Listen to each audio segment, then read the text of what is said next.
started maybe in 2012. Before then, okay. Originally, Lila Weinberger was the one that did what Jude does, and then Jude stepped in and she run away with it, with Rosie, who helps with the children's and young adult books. So, the point of the book chat is to tell us what's new, what's interesting, what books are recommended, and what keeps our reading appetite.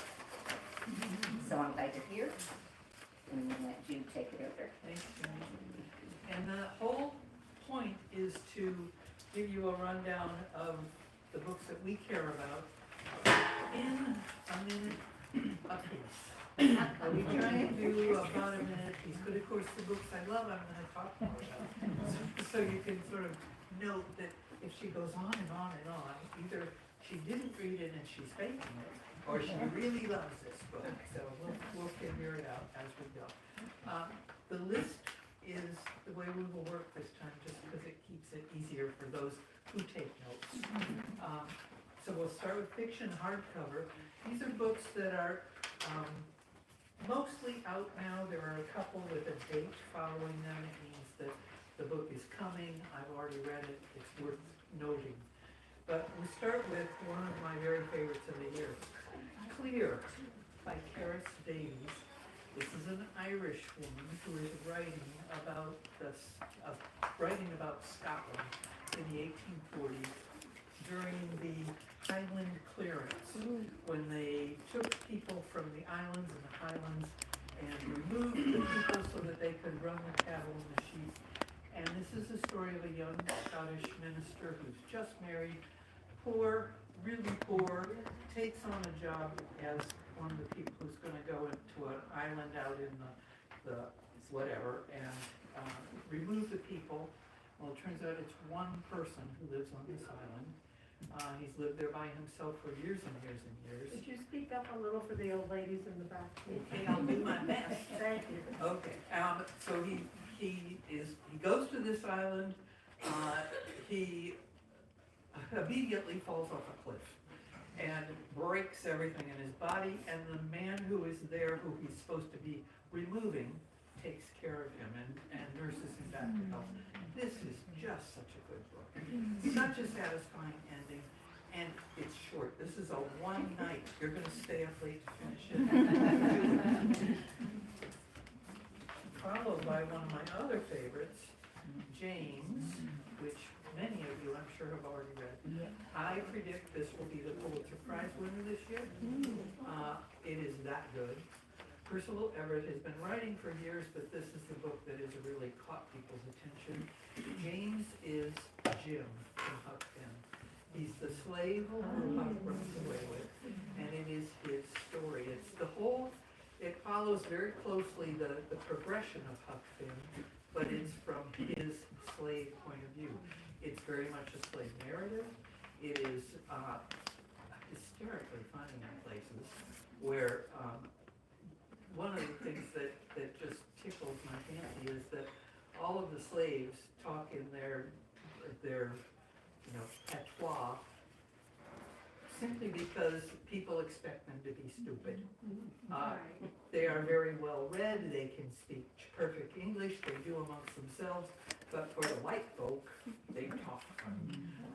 It's really a gem of a novel. You really need to read this one. Louise Erdrich is one of our very best storytellers.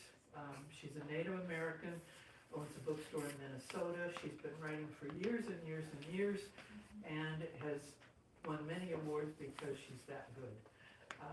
This is a return to one of her early books, The Beat Queen. Crystal was the main character in that book. You do not have to read The Beat Queen in order to thoroughly enjoy this. But it's such a joy to come back and see Crystal many, many years later. It's 2008, 2009 is when this book is set. And Crystal is driving a truck of sugar beets. That's what she does for a living. Her daughter Kismet is just out of high school, running a little wild, has two boys who are very interested in settling down with her and so there's this love triangle and the mom involved, and it's just delightful. Mighty Red refers to the Red River, which runs through the reservation land. And those of you who have been to these before know that I'm a total sucker for Howard Norman. He is one of the weirdest writers on the face of the earth, and I just adore him.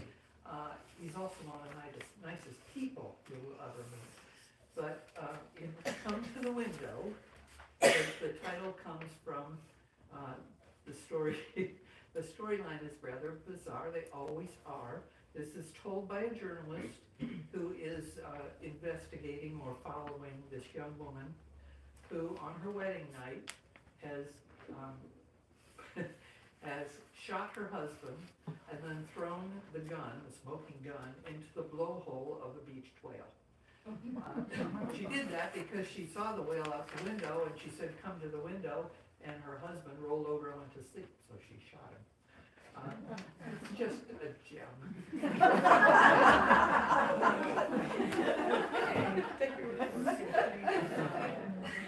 Tommy Orange, who wrote There. He's an Oakland Native American who has been lauded. He is very, very good at what he does. His first book, There, was the story of a young man who was shot at a powwow in Oakland. And this is the continuation of that story, where the young man is now recovering, but getting hooked on his pain drugs, and his younger brother, who feels like he's responsible for all the trouble that's come down, so he's starting to cut himself, and the grandmother who is trying to hold this poor family together. Absolutely devastating, but really, really beautifully done. You do not need to read There, but I think it's one of those books you want to read them both. Forgotten on Sundays, Valerie Perrin wrote Freshwater for Flowers, which I think many of you love. This is just as good as that book. This is the story of a young woman who has, she's very young, but she's taken on her first job at a nursing home, and she is a caregiver there. And she connects with an 80-year-old woman and starts to write her stories. The 80-year-old woman's grandson wants to know more about his grandmother. She seems to want to open up to the young woman instead. So it's her story and this elder woman, and it's just a delight. She writes so well. She writes in French, and it's translated, but it's translated extremely well. You'll have fun with this. Now, this is the only fiction I think I haven't finished, but I'm halfway through, and when we go home tonight, this is where I'm going. Richard Powers wrote Overstory, which was the book about trees, and it was from 9 different points of view, and it was a delight, and we learned so much. This is the ocean, the playground, and it's 3 different points of view, so it's easier to follow. It's also not as big as Overstory was, but the ocean, of course, is just as interesting. So it's a point of view of Pacific Islanders who are trying to not have be overrun by technology. A young man who is a computer whiz who is developing AI, and the main character for me is the woman oceanographer who is the first in her field to really study anything. I'm sure she's based on Sylvia Earle. It just feels like this has to be. But it's like I said, I'm halfway through. I can't wait to get back into it. It is that good. Sally Rooney, who has made a name for herself, another Irish writer. I didn't love her middle books, but she's back on track. This is the story of 2 brothers who are both mourning the death of their father. One of them is quite young, and he's a chess expert. He is traveling around the country putting on chess exhibitions, and he meets a woman who's slightly older than he, and they connect. And then the older brother is a well-established lawyer who has a longtime girlfriend who they're on again, off again. But it is the story of these people interacting and coming together and coming apart and finding their way through this huge grief that neither of them knows how to express. Okay, another favorite author, Elizabeth Strout. Tell Me Everything is just everything. I think this book has every single character she's ever written, at least one cameo. But most importantly, Bob Burgess introduces Lucy Barton to Olive Kittredge. If you don't know what that means, you need to start at the beginning, because these are just delightful. She has created a world that I want to live in. And this is everything you hope an Elizabeth Strout book will be. And lastly, I have an advanced copy of a book that is not yet out. It will be out in November 19th. This is Time of the Child, and this is by Niall Williams, who wrote This Is Happiness, another book I'm sure most of you know because I push it. But this is in the same little town that, we're a lot of Irish people here. This is the same little town in Ireland, and this is the story of the doctor's daughter who there's a found child on Christmas Eve, and she takes in the baby and tries to hide it from the rest of the town, because if anyone finds out in the church, they will come and take the baby.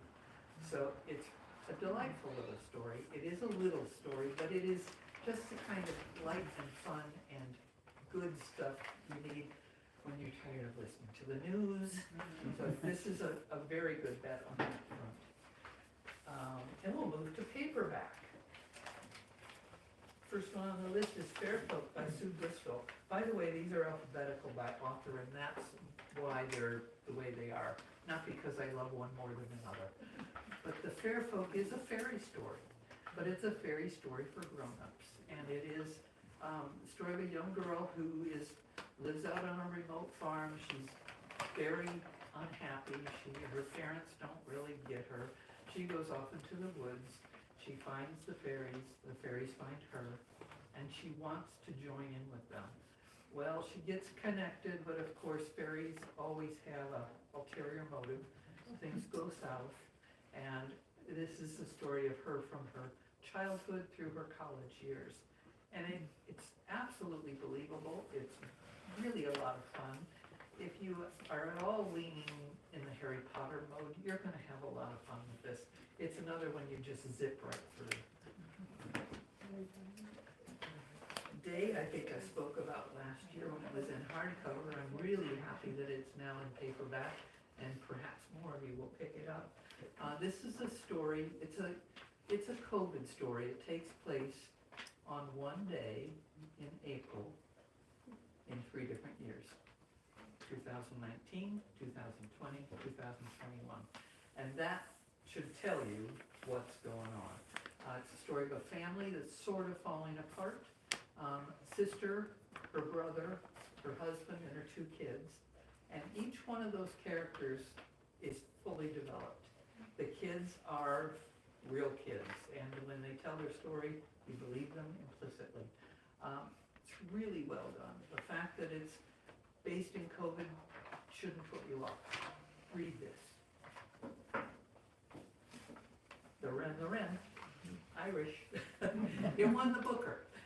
So it's good Irish. This is the story of 3 generations of women and the poet, father, husband, whatever, that connects them. He, of course, is a scoundrel, no good, leaves the family, and it's how they deal with it. But it's told from the point of view of the daughter, the mother, and the grandmother. Grandmother's dying of cancer, but that's immaterial. It's just part of life. A good one. Malcolm Garcia apparently worked here when we were across the street, but he wasn't anybody I knew. However, he is now a journalist, and this is his first novel. It is based on his, what do you do? His research, whatever, in the city, in San Francisco, and it is based on homeless people and the agencies that try to help them. It feels very close to home. I think he knows what he's talking about. He presents in a very honest and straightforward way, and I thoroughly enjoy it. English experience is just for fun. Her first book, Dear Committee Members. You skipped. What's happened to the Bible? What? You signed up? You skipped down. You You missed the skipped verse. on the. Oh, what have I got? I skipped. Cheneville. Cheneville. Well, somebody's moving my books around. All right, you're so right. Cheneville. Different. Okay, Paulette Childs. This is the third in her series that started with News of the World, Simon the Fiddler, and now Cheneville. And the reason that they're a series is because they all take place in the same time frame, which is right after the Civil War. Cheneville is a Union soldier who was seriously injured, and now that he's finally able to function again in the real world, he finds that his sister was murdered during the war. Her sister and whole family was murdered for no apparent reason. And so it is a novel where it's a revenge kind of thing. He's going to find out what happened, try to uncover all the facts. But it's really heartfelt. And it's Texas before it was a state. So it's Texas territory. After the Civil War, you get a real sense of place. And the characters are just wonderful. And there is redemption there. I better watch my list. Demon Copperhead. She won the Pulitzer for this. This is Barbara Kingsolver, just out in paperback. It is the story of a young man in Appalachia, and he has red hair, and his name is Damon, and so he is Demon Copperhead, which is very like David Copperfield, which is what she based the story on. And it is told in his voice, and it is hard like David Copperfield in that this is a hard way to be. I grew up in a single wide trailer. His mother died. He went into foster care. He joined the football team, was good at it, got injured, opiates. It just goes on and on and on. It's sort of relentless in the same way that David Copperfield is, but it is really a slice of life and something you should look at. Now am I? Absolution. Okay, I gotta hold up pictures, because this one comes 10/29, so very shortly. Alice McDermott is a wonderful writer, and she is able to encapsulate families and time frames very well. In this one, she's looking at the lives of the women who were first sent to Vietnam before the war, so that they're doing spy work or whatever. You don't ask what your husband does, you just do what you need to do. And the group of women who come together to try and help the people, as you know, their servants and the people who they know. And then it is looking back at their lives years later when one of the daughters asks a question and reconnects everyone. Very well told, really interesting book. I say yes. Another, hold up the picture. Berry Pickers will be 10/29 as well. You got two good books on 10/29. Amanda Peters is a Native woman who writes about a family in Maine who travel around and pick berries, apples, whatever. But while they're in Maine, the youngest of the family disappears. Young girl sitting on a rock eating her lunch, and all of a sudden she's not there anymore. Well, her brother, who was supposed to be looking out for her, feels that he has really messed up, and spends the rest of his life worried about this. And we meet him as an adult and in a state where he's cancer-ridden, he's a drunk, he's not at all together. The other story that goes along is a young girl who is the daughter of a very rich couple who doesn't look like them. And of course, you cotton on right away that she is the stolen child, but it takes her a very long time to figure out what's going on. Very well told, really a good one. Okay, now we go to English Experience, which is just plain funny. Dear committee members was the first, Shakespeare requirement was the second. This is a story, they're all based on a professor's life. And so in the first one, he's writing letters of recommendation that are just ridiculous. But in this one, he is asked to be the what is it, not a chaperone, but the guy who goes on the trip abroad with everybody. So he goes to England with this group of kids, and they don't want him, and he doesn't want them, and so on and so forth. You can imagine where this goes. It's very funny, and it is a laugh out loud. Last one on the fiction list, Andy's book, which is coming out on the 19th, and then his event will be on the 20th. This is number 5 in his Amos Parrisman series. I like this one a lot. The Ghana, by the way, this means thief in Yiddish. So it is a story of a small Jewish community in LA. They have a special Torah that was smuggled over during the war, etc. And somebody comes and tries to steal it, and then this old Amos Parrisman has to come and try and figure out how it came to be and what's going on. It's a lot of fun. Most of his books I think you will like a lot, and this one's one of the better. I need to think about it before I can. Am I talking fast enough? No. I gotta go faster.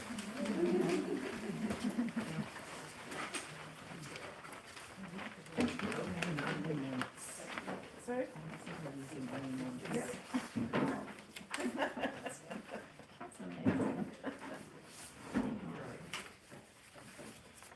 Jude, Voyage Around the Queen.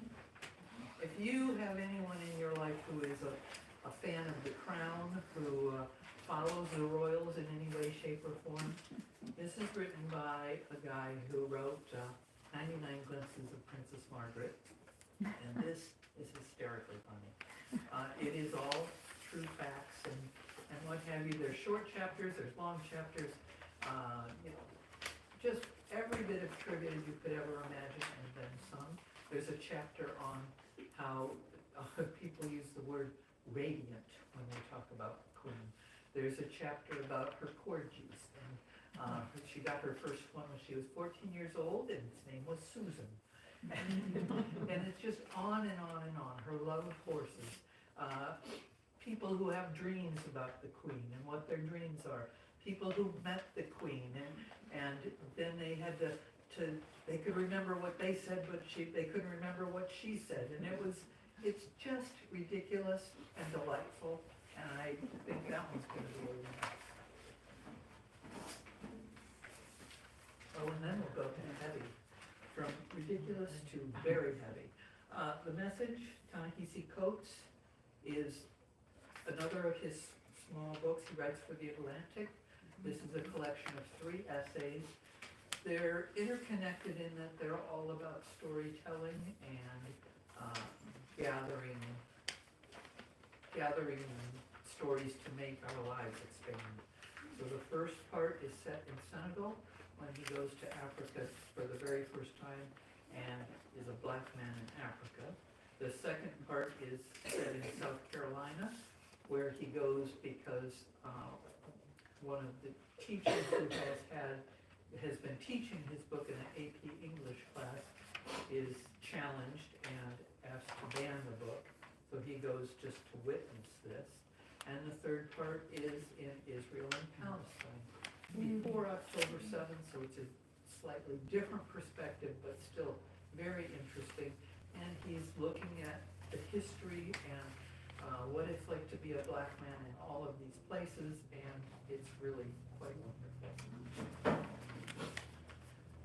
Next up is Riding Like the Wind, which is by Iris Dunkel, who is a good friend of the stores, and who wrote the book on Charming in London. This is brand new, and it's a life of Sonora Babb, who is one of those lost American women who never found her due. She was a writer at the same time as Steinbeck.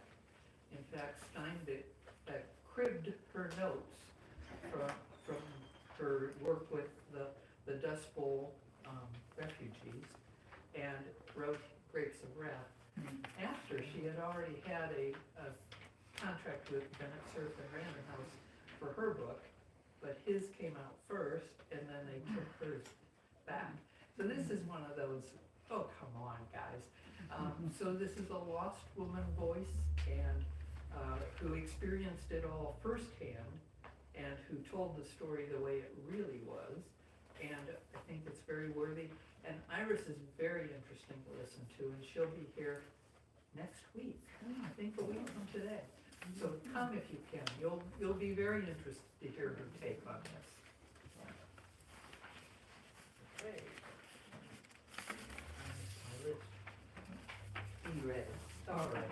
So those of you who are cooks, who care about Ina Garten, who is the Barefoot Contessa, will be pleased to know that she's written out her story about how she came to be the Barefoot Contessa.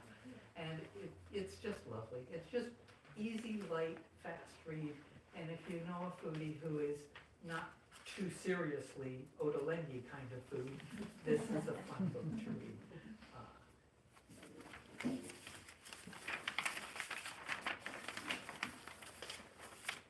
Okay, another one, it's a picture. This is Serviceberry. Robin Kimmerer wrote Braiding Sweetgrass. It is a book that many people have taken to heart. And this is a small, little, gifty-sized book that I think a lot of people are going to enjoy. She is a Native American plant ethnobotanist. Is that what that's? Yeah, something like that. But in any event, she knows her stuff. And serviceberry is a berry that is sometimes called a June berry. And she goes out and she's picking berries, and all the birds are coming to eat at the same time that she's picking berries for herself. And this is her reflection on life and how you orient yourself around gratitude and community and reciprocity. And it's beautifully done, and it's little, and it'll be a good stocking stuffer. And another one, I have a fake book. This will be out on October 29th in hardcover. It's Every Valley, and this is a book that I picked up, and for lunch I tend to read for 20 minutes, and then I put it down and I read for 20 minutes. Well, it took me a long time, but this is delightful. This is the story of Handel's Messiah and the time when he was writing and Johannes, I wish I could remember his last name, but in any event, the person who wrote the lyrics or the book for the Messiah. He was a man of his time, a religious person who wanted everyone to know the gospel as it was, and so he wrote the book. He approached Handel, said, "You need to put music to this," and then it's how they got it performed and all of the different venues that it was in, and it's really very fascinating. It's the kind of book you can pick up and read for 20 minutes, come back to it the next day and read for 20 minutes. That says something. Mayor the Tenderloin is about Patriot. Patriot. There he is. It was stuck to me. Okay, this comes out next Tuesday. Tuesday's book release day, in case you aren't aware of that. If you're ever looking for something brand new, Tuesday's your day. This is embargoed. I haven't read it, nobody has read it. But it is his story. He started writing his diaries after he was poisoned. And then his wife is the one who gathered it all and who put it together. And it, I guess, is quite a story to hear. So if you want a firsthand insight into how some of the world works, that's your book. Mayor the Tenderloin, I love this. This is about this man, Del Seymour, who has done it all in the Tenderloin, from being a serious drug addict to a pimp. You name it, he did it, and then he turned himself around. He started the Tenderloin walking tours to show other people, not of the Tenderloin, what it was like to live there. And from there, he grew it into Tenderloin Codes, which is a job, it's a way that people on the street can learn how to code to get a job. And they also have training in how to get a job, how to present yourself, what you have to look like, what you're gonna be asked in an interview, how to get up on time so that you're where you have to be when you have to be. He did real grassroots work, but he was really down and out and in the middle of it himself, so he knew what it would take. He's quite a remarkable guy, and I really enjoyed this. Okay. Many years ago, Davasol wrote Longitude, which was her book that everybody had to read at the time. This is her latest. It's called The Elements of Marie Curie. I can't even talk now. And it is the story of the first really recognized woman scientist. And it's the kind of story that makes you want to give it to kids. You know, you could do this too. She was the first woman to win a Nobel Prize. She won it twice. The first one in physics was actually given to her husband, and he said, oh, no, I'm not taking this unless you include my wife, who did half of the work. And so and then 3 years later, no, more than that, 9 years later, she won the Nobel in chemistry. She was quite something. She knew Einstein, she was friends to presidents, she was a go-getter. When he died, she just took over and ran with it. And really, it's inspiring, and it's quite a lot of fun. And last on the hardcover list is The Barn, which is a tough one. This subtitle, Secret History of a Murder in Mississippi. Well, that murder is Emmett Till, and it is not pretty, but there's more to it. It's not all heavy, ugly, racist, nasty. There's the Mississippi Delta and the birth of the blues. There's communities who rejected the Ku Klux Klan because they didn't have any time for that. It's got a lot more to it, but it is really an important work and very well done. Well researched and well told. Paperback 9, I gotta talk fast. Okay, we'll go faster. Elspeth Barker wrote O Caledonia, which was a novel that I dearly loved. This is a collection of her essays. She was married to a poet who was well known in his time. She was well known in her time, but she didn't write very much except for magazines. If you are looking for, if you're a short story person, you might well enjoy some of the essays in the lit crit section that we have. You should take a look. This one has got a lot of fun stuff in it. In Light of All Darkness, I spoke about last year when it was in hardcover. It's now in paperback. This is the story of the Polyclass murder, which happened in Petaluma in our lifetime, when my daughter was in, I think, 2nd grade at the time. It is very, very interesting in that it puts the whole picture together. It's the first time anybody has spoken to all of the people involved, the sheriffs, everybody, and it follows it from the day she was kidnapped until they find her. And pretty, but it's really interesting. Poverty by America. The interesting part here is by America, because we are the biggest poverty-stricken country in the democratic world, and there's something wrong with that picture. But what's nice about this is that Desmond has some ideas about how to fix things and how to change people's attitudes about poor people are poor because they don't take care of stuff. They have their priorities wrong. We have an awful lot of built-in prejudice towards the poor, and he addresses that, and it makes you open your eyes. Really a worthwhile book.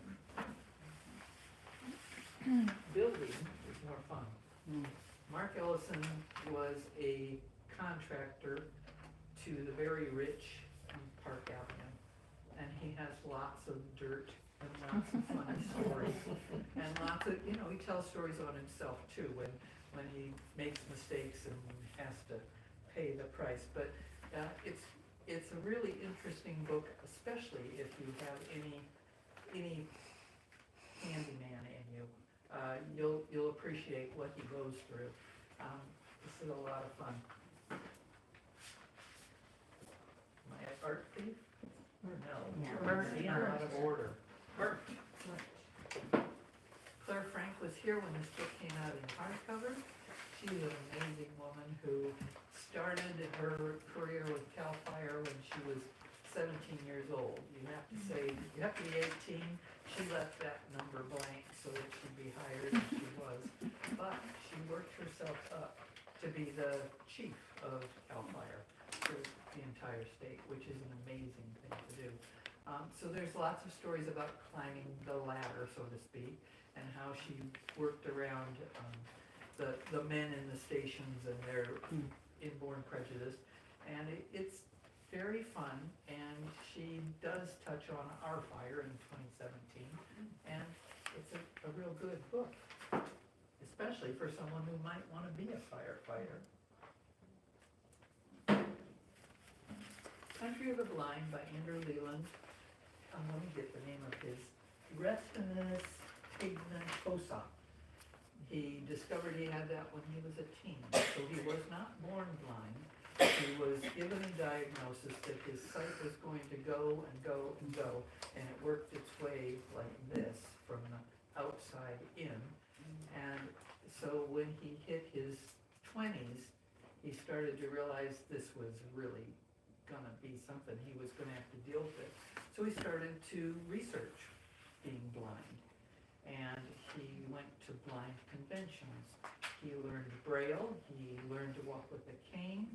He, at the very end, breaks down and gets a dog because he doesn't want a dog, because then everyone's gonna see that he's blind. He had a problem with the cane for just that same reason. He used to hide it in his briefcase and only get it out when he needed it. But he eventually learns all there is to know about being blind, and really an interesting insight into the world. When he goes to the blind convention, it's rather hysterical because everybody there can't see, but he can see a little bit. Wild Girls. This is a collection by Tia Miles, and it is Wild Girls, everyone from Harriet Tubman to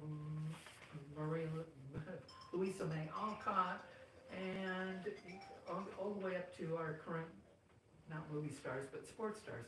It's people who are out in the world, finding their way and making things happen. Harriet Tubman had to be a slave outside in the land, so she was able to see where things were, and she could figure out routes where people could sneak off and disappear. Louisa May Alcott was a wild child who there was no stopping her. And so when she was writing her Little Women, then Beth was one of those people who she could be. Really interesting. Different people who you weren't really thinking about. Dictionary, Time and Turtles. Oh, Simon Montgomery, Soul of an Octopus, you know her from that. This is just delightful. It is about a group, two women and some other people who volunteer who rescue turtles who are run over in the streets. It's just charming. She and the artist who did all the illustrations in the book volunteered for a year with these folks. And, you know, they get to know the turtles very intimately. They know their patterns and what they like and so on and so forth. But the women and the people who are the volunteers are really what it's about. It just makes your heart sing. It's delightful. Last on this list is dictionary people, which is set up alphabetically, A to Z, and it is people chosen from the thousands of people who helped to create the OED, the Oxford English Dictionary. They asked the public to, you know, the professor and the madman, that guy. Well, he asked people to send in their submissions, and then they each, you know, many sent in thousands of submissions. Some of them were in the dictionary, some of them weren't. But these are those people, and they researched, she found the address book of the madman, the professor, whoever he was. Can't think of his name right now. She found his address book, and then she went and tracked all these, you know, back through generations to find out who they were and what they did. It's delightful. And we're on. Okay, we're gonna talk faster still. Okay, now we get to the show and tell part, and this is a lot faster, because these are the gift books. And there are many, many more, but this is what we have in this country. Carson Ellis is a children's book illustrator, also just a wonderful artist. And she recently found, well, a couple years ago, found a diary from 2001, when she had just moved to a loft in Portland with her will be soon her husband, but just a friend at the time, living with two friends. And so she read it to him, and they both thought it was perfectly ridiculous. And she said, I'm going to go back and illustrate it. So this is what she has done. And it is just a look at a woman who is now a mature artist who does this beautiful work. And it's her silly stories about, oh, we went out and got bagels, and then we came back, and apparently she was writing down every single detail, because at 25 she was worried she was going to lose her memory. So, so she did this silly thing, but she's got these lovely illustrations, and it's just very fun. Julia Child's Kitchen is not a cookbook. It is about the kitchen, the one that went to the Smithsonian, and it is about how it got there, and it's lots and lots of illustrations. The kitchen itself, this I love. This is her little how to run the disposal. Help you turn on the water, run cold water, start machine, push food in gradually with brush. Do not pack or jam food into. Run half minute after grinding stops. It's just, you know, all things of this. Here's Paul taking her picture when she's, this is, you know, for her cookbooks, taking the picture of her cutting the meat. Just a really fun insight. All of her pans had a special place on the wall that they had to go. Same with her knives. You know, it's just, all of it. It's just a delightful thing. If you know someone who is food obsessed, beautiful book for them. Still like with remorse is Myra Coleman, who is an artist I love. Not unlike, you know, it's that simple sort of look, and this time she has written the text, and it's, a lot of it is family related, a lot of it is just what she has to say. Right about now you might be thinking, wouldn't it be nice to have a little musical interlude? And then there's the little musical interlude. Quite simple, but just a delight. Pick this one up and look at it, and it's fun. artist palette is not out until the 5th of November. This is my copy, and you can't have it. But I think this is just charming. It is different artist palettes collected. And if you have an artist in your family, here's Van Gogh's palette. Doesn't that look like him? Here is Winslow Homer's palette. Here is Edward Hopper's palette. It's just fascinating. It's one of those you sit down and look at for hours, or you pick it up and set it down and pick it up again. Leaf Crowd Crow by Margaret Rankle. Last year I tried to convince everybody to buy Comfort of Crows, which is her diary of, it's a nature diary. This is in fact an absolutely gorgeous book that you can use to bring more of nature into your own life. It's a very attractive package, and it's got lovely quotes and lovely pictures. There's a couple more cookbooks and we're done. Steve Sandos, Bean Book, Rancho Gordo Beans. So he's in Napa, and this is his newest cookbook. He had a book out several years ago that he did himself. There are some really looking good recipes in here. Raw asparagus and runner bean salad. Wild rice and heirloom bean salad for a crowd. I like that idea. Polenta with Loretti beans and tomato sauce. These are special, and who can't eat more beans? Beans are cheap. Beans are good for you. It's easy. Okay, Amy Tan did this book during the COVID lockdown. She became obsessed with the birds in her backyard. She lives in Sausalito. All these birds are in our backyard too. But what's pretty clever is she taught herself to draw. She used Waugh's nature journaling book. She taught herself how to draw, and she paid strict attention. Some of them are more attractive than others, but she tells little stories about the birds, and these are all birds you can see yourself. I think this is a very special book for anyone who cares about birds. And the last cookbook on the list, Easy Weeknight Dinners. Okay, during COVID, I became obsessed with New York Times cooking, and this is a book that has sort of come from that because I cooked all these recipes. And that was just because I subscribed online. And I can speak to every one of these as being good. Garlic chicken with lemon and anchovy sauce. Cold noodle salad with spicy peanut sauce. These are not hard to do. These are weeknight dinners. Grilled ginger salmon. Okay, there's one in here at the very end that I'm making real soon because I hadn't seen it before. Vegetable Pajan. Korean scallion pancakes with vegetables. Doesn't that look good? And these are easy. They are weeknight dinners and mostly fancy things. And that, my friends, is my piece of the evening. Thank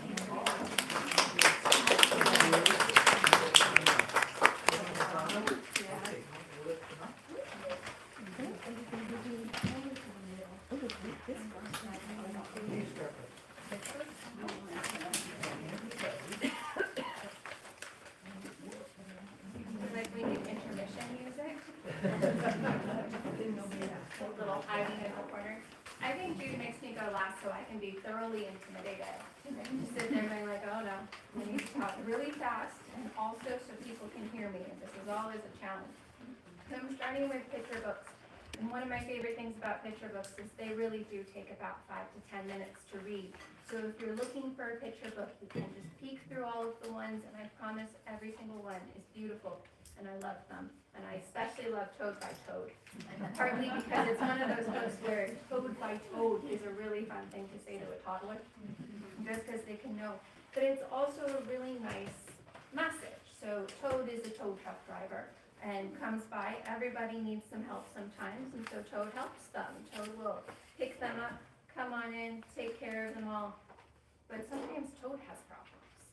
Toad has a difficult time, and Toad has to learn how to ask for help, and it's very difficult if you're a helper to ask for help. And all of it's done in nice big letters and nice short story, and people can really learn when you're 2 or 3 that you can accept help. It's good for you. What can a mess make? Absolutely one of my favorite books, because my mother can attest that I made a lot of messes. But the thing about messes is you can make a big old mess with your sister. You can cause a lot of problems and put blankets everywhere, but then you get a pillow fort together. You've made a mess, but you've made a thing together. You can make a mess together and build something. You can get upset with each other. You can make a mess out of each other's relationship. You can break things and then get mad at each other, and then you make up because you're sisters. So, love that book. I have a sister. Don't know if you can tell just from that. Tamales for Christmas. So, the best tamales you can ever find is somebody sitting in a parking lot with a cooler. Everyone knows that, right? So, this is about the lady who makes the tamales. She gets up early every single day. She sends out the family members to come take this, and she's making these to make money so she can get Christmas presents for her family. And down at the bottom, they start counting down. At this point, she's made 150 dozen tamales. So many, and she just makes them all the time. She keeps going. There's this beautiful art as we progress through the year. And also, if you want to, you can make tamales. She ends up making 1,000 dozen tamales. So many. And the author of the book points out that it's something that his grandma did for him. I don't have this book yet to show you. When it comes in, I'm putting it in the hands of every single person who talks to me. Beautiful, beautiful book. I don't know if everyone can see from here, but it's a bird and a child, and they're talking about how when you were born, it was like this. When I was thinking about you, it was like this. When you were with your father, I was feeling like this. And just a beautiful, beautiful illustrations. It's going to work for anybody who has a new baby, anybody who has a new parent. We give everybody in the story 10 little fingers, 10 little toes as a welcome new baby book. This is going to be the other one. That's what I'm handing people. I don't think I need to say too much about this. She was here. We love her. We love her deeply. This is the first picture book. It's the poem that's that's on Europa and has just left to go off into space. She had to write out the words in her handwriting. It got engraved on the spaceship. It's all there, and then these beautiful photos to come along with it. It just makes Ada's work sing even more than it already does. If you guys are interested, she did a reading. Not everyone could make it. We're getting really fancy these days, so we recorded it and it's on YouTube. So you can find our YouTube. It's Sonoma Readers Books. This is a long picture book, but it's really, really interesting. You can see the illustrations are quite good. So you've got this rabbit who every year on the 1st of autumn starts making soup. That's when you start making soup, and he gathers up the vegetables and he makes soup for everybody. Just lovely, lovely story that devolves into capitalism. Because people tell him, you have to make soup for the whole world. Your soup is so good, you have to sell it. So he ends up canning it, he ends up selling it everywhere. Everybody brags about his soup and they all want it. And eventually he becomes really unhappy with how much he's doing and how his soup hasn't gotten any better. And in fact, has gotten worse. And he ends up disappearing. I lost a bookmark. But he ends up making soup just for the family and for the people that he had made it for before. So sneak in a little socialism in the place. Now, let's see. Also a little backwards here. Some of you may know Annie Burroughs for a couple of reasons. She helped her aunt finish Guernsey Literary Pie, Potato Peel Pie, that book. She also wrote the Ivy and Bean series. So she's come back to her chapter book roots. This is again a sister story. Again, I have a sister, it's pretty clear here.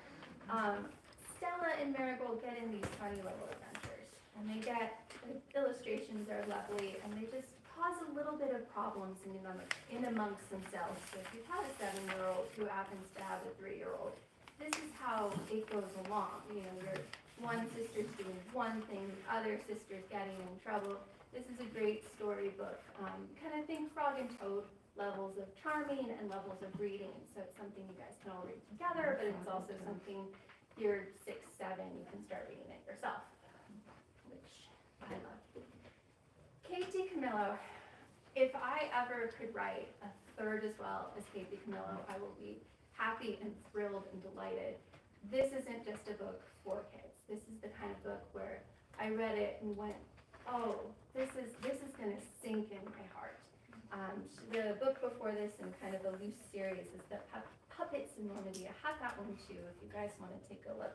But it's just this story of a little girl whose mother is a cleaner in this fancy hotel, and she has to sneak around as quiet as a mouse so nobody can see her. So she's sort of half alive in this hotel. She has to be a whisper.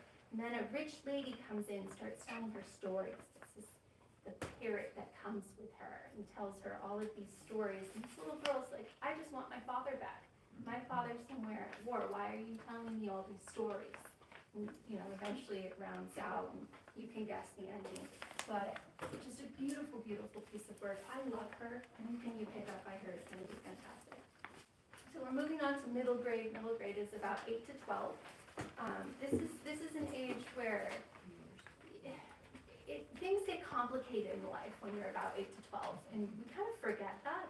But remember how you're sitting there going, I'm going to grow up, things are going to happen, I don't know what's going on with my life. And Girls of Skylark Lane really nails down that moment when kids are going, I don't want to grow up, but my friends are growing up. What do I do? What changes things? And in this case, the two friends are twins. So one twin is watching the other one get interested in boys and going on, and the other twin's like, I just want things to stay the same. It's set in Los Angeles. There's a little bit of wildfire in the plot, but one of my favorite things is that the Girls of Skylark Lane are this whole group of kids who end up trying to play softball with each other. And every time they do, like a car comes down the road and they have to get out of the road so they can't throw the ball, and on and on and on. Eventually they do get to play softball. So if you've got any sporty girls, it does get there. Erin Entrada Kelly is another one of those authors that I think is not just for kids. She really hits home. This one is nominated for the Young People's National Book Award. So you know it's good. She's a finalist. All of you always ask me for stories about boys. This is a story about a boy who in 1999, which I'm sorry is now a historical novel, is facing Y2K. His mother's sick. He knows that she loves peaches, so he shoplifts, brings her peaches. He's trying to get home with these peaches hidden when he runs into a boy who's really strangely dressed and doesn't seem to know what's going on. Turns out he is from 2199, and they're trying to, so it's both this historical Y2K book and this futuristic combination that just really grabs hold of everybody. Sorry, we're gonna run late. Dinner at the Breakfast is one of these hijinks of a book. Everything starts piling up on itself. A girl who grew up at a truck stop diner that her family owns. She loves food, she loves cooking, but they only ever make breakfast. And she wants to make a dinner. So her parents finally go, okay, you can make one dinner. Like, we'll give you some money, go get the ingredients, figure it out, we'll make dinner. Her dad has severe anxiety and depression, and one of his prized possessions is a photo of a band that he loves, which has disappeared from the diner. She knows who took it. It was a truck driver that she dislikes, and she dislikes his nephew, and she's gonna get it back. She's gonna get the picture back on the same day that she's gonna get these ingredients back, and she's gonna figure out what she's supposed to do with this boy who came in with a tour van, and they run into some chickens, and they accidentally hitchhike and then end up in a corn maze. It's just one little thing after another. It's so much fun to read. It's short, you can see, and very accessible story. This, put that back. This one got a lot of attention from the New York Times. There aren't usually a lot of New York Times reviews of kids' books. They kind of don't happen too often, and when they do, it's usually picture books, probably because they take 5 to 10 minutes to read. That's my opinion. Impossible Creatures just feels like one of those books that is going to hook people and keep going. It feels like a Narnia. It feels like kind of an escape book. It has these beautiful illustrations throughout. There's this map on the end page. There's these wonderful line art in the middle. There's a bestiary at the end. So if you're looking for someone you kind of want to step up a little bit from Percy Jackson, it has the same sort of mythological people meeting up with each other, these magical creatures that this kid is encountering, just all of these things with a little bit more depth and a little bit more heart. God bless Percy Jackson. However, this has some layers to it. Not gotten it. The Great Cruel Ranch, I think, is next, right? Yes. Excellent. Another National Book Award, Young People's National Book Award finalist. This is a rough read, and it is young adult. We sort of moved on to their 13 and up. Opens up with this kid with a handle of vodka.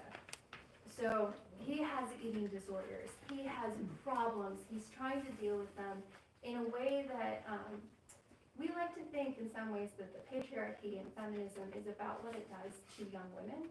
It's also about what it does to young men. And you have to think about how difficult it is to grow up with these body standard issues. He has anorexia.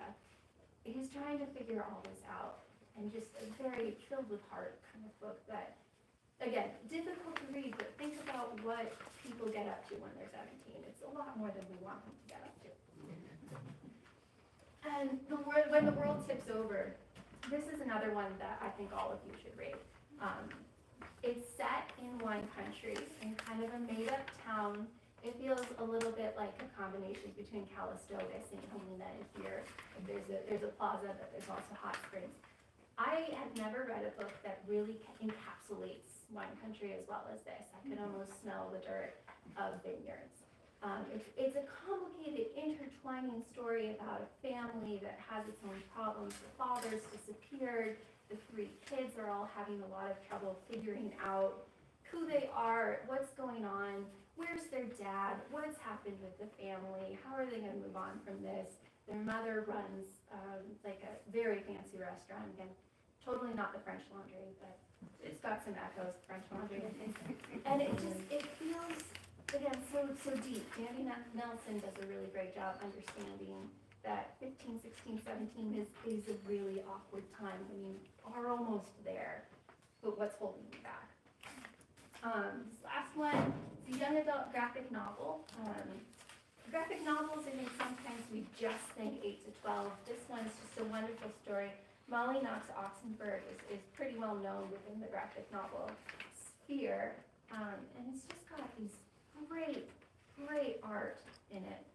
You can see the story, it reads quickly, but there's a lot, I don't want to say heart again, but that's what it is. There's a lot there about a young woman who's trying to figure, like, you don't know what's wrong, but you know something's wrong with her and with their family and in their life. There's something holding her down. There's some monster in a closet. And she's trying to live her life with that, being held back by that. She ends up falling in love. And then what happens there sort of has to free her out from the road. And that is the end. Only 5 minutes late.